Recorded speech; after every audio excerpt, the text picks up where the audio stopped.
Good morning students. मैं Sonal Meena, assistant professor geography, government college Saipau Dholpur.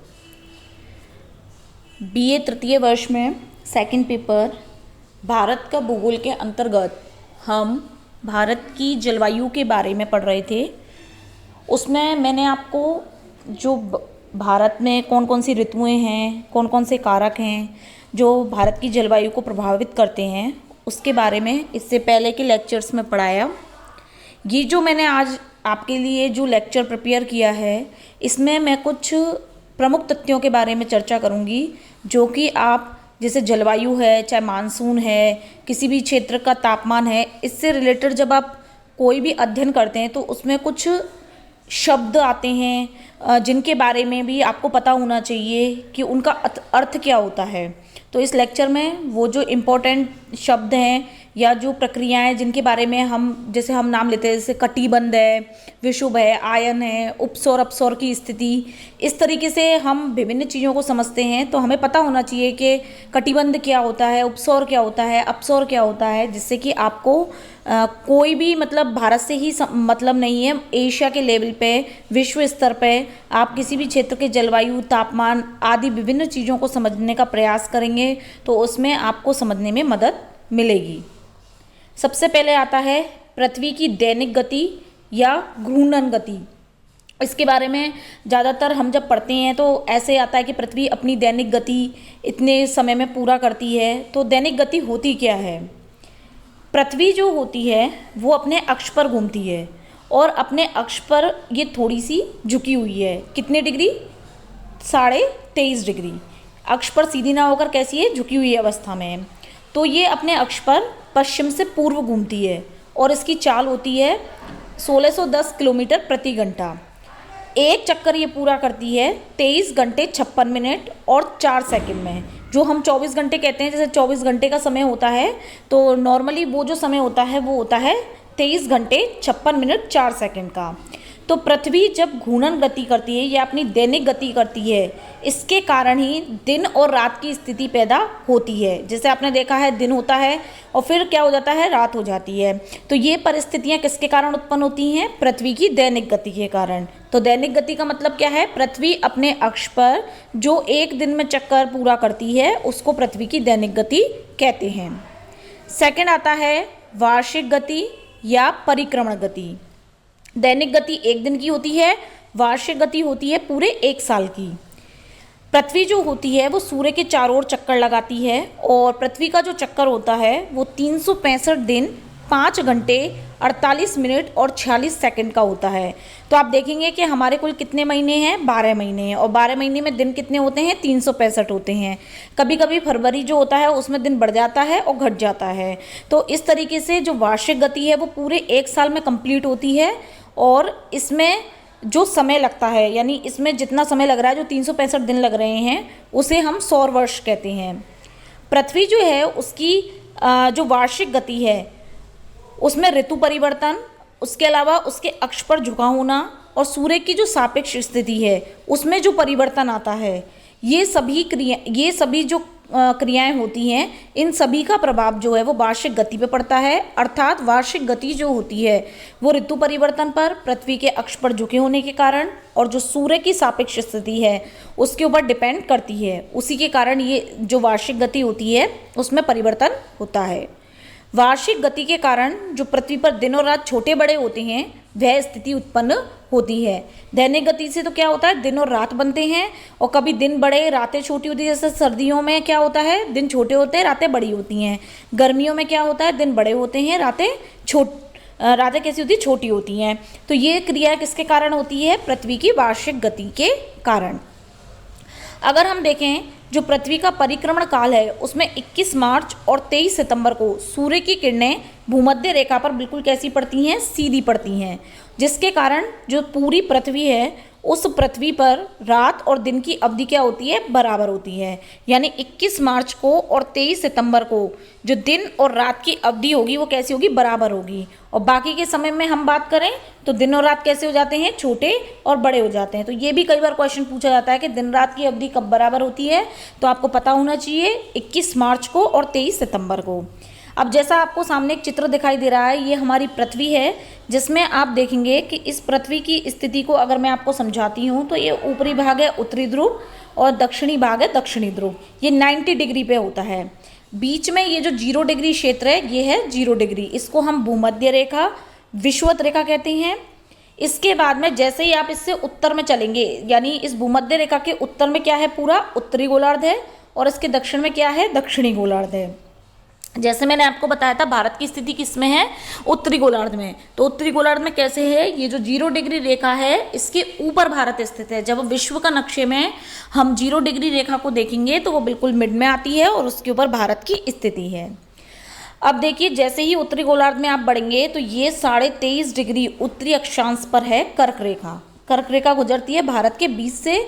कर्क रेखा से और भूमध्य रेखा के बीच क्या है, जो स्थिति रहती है वो रहती है उष्णकटिबंधीय स्थिति। इसको क्या कहते हैं, उष्णकटिबंधीय क्षेत्र कहते हैं कर्क रेखा तक। इसके बाद में कर्क रेखा से और 66.5 डिग्री जो उत्तरी अक्षांश है वहाँ पर है उत्तरी ध्रुव रेखा, या इसे कहते हैं हम उत्तरी ध्रुव। इसके बीच में जो एरिया आता है यानी 23.5 डिग्री से 66.5 डिग्री, ये कहलाता है शीतोष्ण कटिबंध।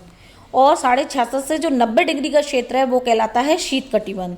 चूंकि हम बात कर रहे हैं भूमध्य से रेखा से उत्तरी गोलार्ध के बारे में, तो इसलिए इसे कहते हैं उत्तरी उष्ण कटिबंध, उत्तरी शीतोष्ण कटिबंध और उत्तरी शीत कटिबंध। इसके बाद में अगर हम दक्षिणी गोलार्ध की बात करें यानी भूमध्य रेखा से दक्षिण में बात करें, तो सबसे पहले आती है 23.5 डिग्री दक्षिणी अक्षांश पर मकर रेखा। उसके बाद में मकर रेखा के बाद में 66.5 डिग्री दक्षिणी अक्षांश पर आती है दक्षिणी ध्रुव रेखा।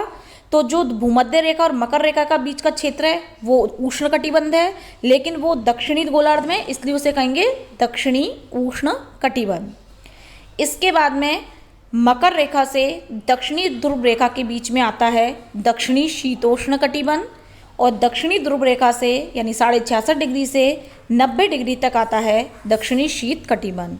तो इस तरीके से 3 कटिबंध हैं, उष्ण यानी गर्मी वाला, शीतोष्ण वाला जहाँ जहाँ गर्मी पड़ती है ना ज़्यादा सर्दी पड़ती है, और तीसरा आता है शीत कटिबंध जिसमें सर्दी पड़ती है। इसके बाद में हम देखते हैं आगे, तो नेक्स्ट हमारा आता है विषुव।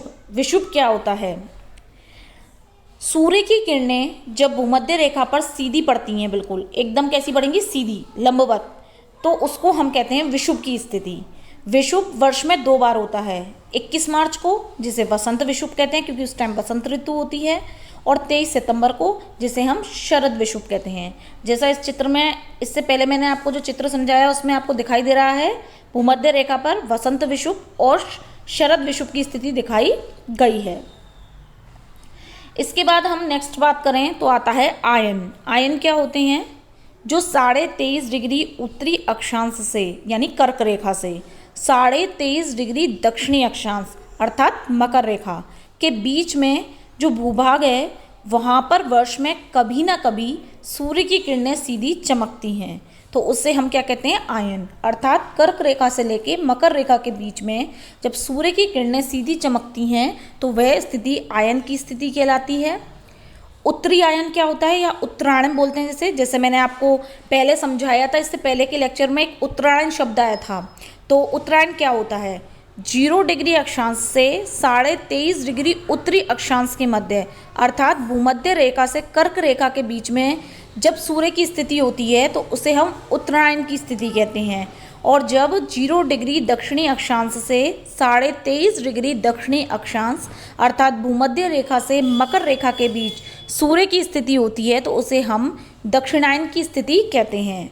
जो उत्तरायण की स्थिति होती है वो गर्मियों में होती है, और जो दक्षिणायन की स्थिति होती है वो सर्दियों में होती है। अब आयन के बाद आता है आयनांत। आयनांत क्या होता है, आयन का अंत हो जाना, जब उत्तरायण और दक्षिणायन की स्थिति खत्म हो जाती है। यह भी 2 तरह से होता है। पहला आता है उत्तरायंत यानी 23.5 डिग्री उत्तरी अक्षांश कर्क रेखा पर 21 जून को उत्तरी आयन का अंत हो जाता है, और 23.5 डिग्री दक्षिणी अक्षांश यानी मकर रेखा पर 22 दिसंबर को दक्षिण अंत हो जाता है, यानी कि जो दक्षिणायन है उसका अंत हो जाता है। तो पृथ्वी का जो परिक्रमण काल है उसमें 21 जून को कर्क रेखा पर जो सूर्य की किरणें हैं वो लंबवत पड़ती हैं। इसी कारण से जो उत्तरी गोलार्ध है उसमें दिन बड़े और रातें छोटी होती हैं। ऐसा ग्रीष्म ऋतु में होता है, यानी 21 जून को सबसे बड़ा दिन होता है। इसके विपरीत दक्षिणी गोलार्ध में देखें तो सूर्य की किरणें इस समय कैसी पड़ती हैं, तिरछी पड़ती हैं, जिसके कारण दिन जो होते हैं वो छोटे होते हैं और रातें जो होती हैं वो बड़ी होती हैं, और ऐसे में वहाँ पर स्थिति रहती है शरद ऋतु की। अब हम बात करते हैं सबसे बड़े दिन और सबसे छोटे दिन के बारे में, या रातों के बारे में गोलार्ध के हिसाब से। उत्तरी गोलार्ध में सबसे बड़ा दिन होता है 21 जून और दक्षिणी गोलार्ध की सबसे बड़ी रात होती है 21 जून। उल्टा हो जाता है, यानी जब हमारे यहाँ उत्तरी गोलार्ध में सबसे बड़ा दिन होगा तो दक्षिणी गोलार्ध में सबसे बड़ी रात होगी। उसी तरीके से उत्तरी गोलार्ध की सबसे छोटी रात होती है 21 जून को, जब दिन बड़ा होगा तो रात छोटी होगी, और दक्षिणी गोलार्ध की सबसे छोटा दिन होगा 21 जून को। दक्षिणी गोलार्ध का जो सबसे बड़ा दिन है वो है 22 दिसंबर, और दक्षिणी गोलार्ध की जो सबसे छोटी रात है वो भी क्या होती है, 22 दिसंबर। तो ये टर्म जो है हमें याद रखनी पड़ेगी, जैसे कि जो उत्तरी गोलार्ध है उसका सबसे छोटा दिन होगा 22 दिसंबर और उत्तरी गोलार्ध की सबसे बड़ी रात है 22 दिसंबर।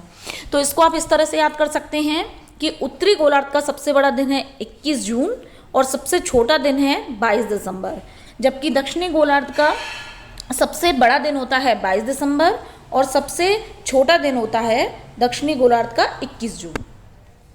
नेक्स्ट आता है कटिबंध। कटिबंध के बारे में मैं आपको बता चुकी हूँ। जब दो अक्षांश होते हैं, अर्थात जैसे मैंने बताया 0 डिग्री अक्षांश उससे 23.5 डिग्री अक्षांश, तो उसके बीच का जो क्षेत्र होता है या भूभाग होता है उसको हम कटिबंध कहते हैं।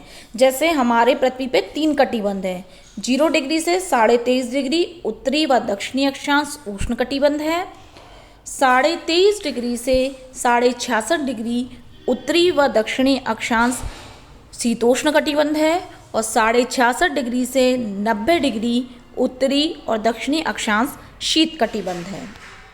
नेक्स्ट जो तथ्य है वो आता है गौर। गौर क्या होता है? हमने बात करी दो अक्षांशों के बीच के बारे में। अक्षांश का मतलब पृथ्वी पर जो रेखाएं कैसी होती हैं, आड़ी होती हैं, उनको हम क्या कहते हैं, अक्षांश रेखाएं। जैसे कि ये हमारी पृथ्वी है और इसमें क्या होता है, इस तरीके से जो रेखाएं होती हैं तो इनके बीच का क्षेत्र तो क्या कहलाएगा, आपका कटिबंध। और जब हम खड़ी लाइनों की बात करें लंबवत इस तरीके से, तो इनके बीच का जो क्षेत्र है वो क्या कहलाता है, गौर कहलाता है। अब आगे बात करते हैं वृष्टि प्रदेश और वृष्टि छाया प्रदेश के बारे में। ये वर्षा से संबंधित हैं। कोई भी पर्वतीय क्षेत्र है, उस पर्वतीय क्षेत्र का ऐसा हिस्सा जो कि मानसूनी पवनों के बिल्कुल सामने पड़ता है, यानी यहाँ से मानसूनी पवनें स्टार्ट हो रही हैं और ये हिस्सा क्या है, मानसूनी पवनों के बिल्कुल सामने है और वर्षा करने में सहायक है, इसको तो बोलते हैं वृष्टि प्रदेश। और ठीक इसके विपरीत जहाँ ढाल उतरता है, ऐसा क्षेत्र जो मानसूनी पवनों के रास्ते में नहीं आता है और जिसके कारण पवन विमुखी हो जाता है, वहाँ पे वर्षा नहीं होती है, उसको हम वृष्टि छाया प्रदेश कहते हैं। तो इस तरीके से दो क्षेत्र होते हैं, जो पवन के सामने पड़ता है जहाँ वर्षा होती है उसे वृष्टि प्रदेश कहते हैं, और ऐसा क्षेत्र जहाँ पर वर्षा नहीं होती है, जो पवनों के सामने नहीं होता है, विमुखी होता है, उसको हम वृष्टि छाया प्रदेश कहते हैं। नेक्स्ट टर्म आती है अल नीनो। ये मैंने आपको इससे पहले के लेक्चर में भी समझाई है। कैसी धारा है अल नीनो? एक गर्म धारा है। ये दक्षिण अमेरिका महाद्वीप के पश्चिम में जो प्रशांत महासागर है उसमें गर्मियों में सक्रिय होती है। इसके कारण जो भारतीय मानसून है वो कमज़ोर पड़ता है, अर्थात जो अल नीनो की स्थिति है वो भारत के मानसून के लिए बिल्कुल भी अनुकूल नहीं है। जब अल नीनो की स्थिति होती है तो भारत में वर्षा कम होती है और सूखे की स्थिति उत्पन्न होती है। इसके विपरीत है ला नीनो, जो कि एक ठंडी धारा है और ये ऑस्ट्रेलिया महाद्वीप के उत्तर पूर्व में उत्पन्न होती है। जब ला नीनो की स्थिति होती है तो भारत में मानसून की जो शक्ति होती है वो बढ़ जाती है और भारत में बहुत ज़्यादा मानसून जो होता है वो अच्छा रहता है। तो इन दोनों ही परिस्थितियों का जो उत्पन्न होने का समय है वो काफ़ी लंबे टाइम बाद होता है। मेनली जो ला नीनो की परिस्थिति है वो काफ़ी लंबे समय बाद उत्पन्न होती है। इसके बाद आता है उपसौर और अपसौर। उपसौर क्या होता है? जैसे कि आप जानते हैं पृथ्वी सूर्य के चारों ओर चक्कर लगाती है, तो जब चक्कर लगाते हुए पृथ्वी सूर्य के सबसे नज़दीक पहुंच जाती है, यानी 1470 लाख किलोमीटर के करीब पहुंच जाती है, तो उस स्थिति को उपसौर की स्थिति कहते हैं। ये 3 जनवरी को होती है, यानी 3 जनवरी को पृथ्वी सूर्य के सबसे ज़्यादा निकट होती है। अपसौर की स्थिति इसके विपरीत होती है, जब पृथ्वी सूर्य के चारों ओर चक्कर लगाती है और पृथ्वी और सूर्य के बीच में जो दूरी होती है वो अधिकतम हो जाती है, यानी लगभग 1510 लाख किलोमीटर हो जाती है, तो उस स्थिति को हम अपसौर कहते हैं। यह स्थिति 4 जुलाई को होती है। तो इस तरीके से आपने देखा कि ये सभी जो मानसून संबंधी तथ्य हैं, ये इम्पोर्टेंट जलवायु संबंधी तथ्य हैं जो कि आपको पता होना चाहिए, इनके बारे में आपको नॉलेज होनी चाहिए, क्योंकि जब भी आप मानसून के बारे में पढ़ेंगे या जलवायु के बारे में पढ़ेंगे तो ये सभी शब्द जो है कहीं ना कहीं पर आते हैं पढ़ने में। तो आपको इन शब्दों का अर्थ ये क्या होता है, क्या इनकी स्थिति होती है, इसके बारे में पता होना चाहिए।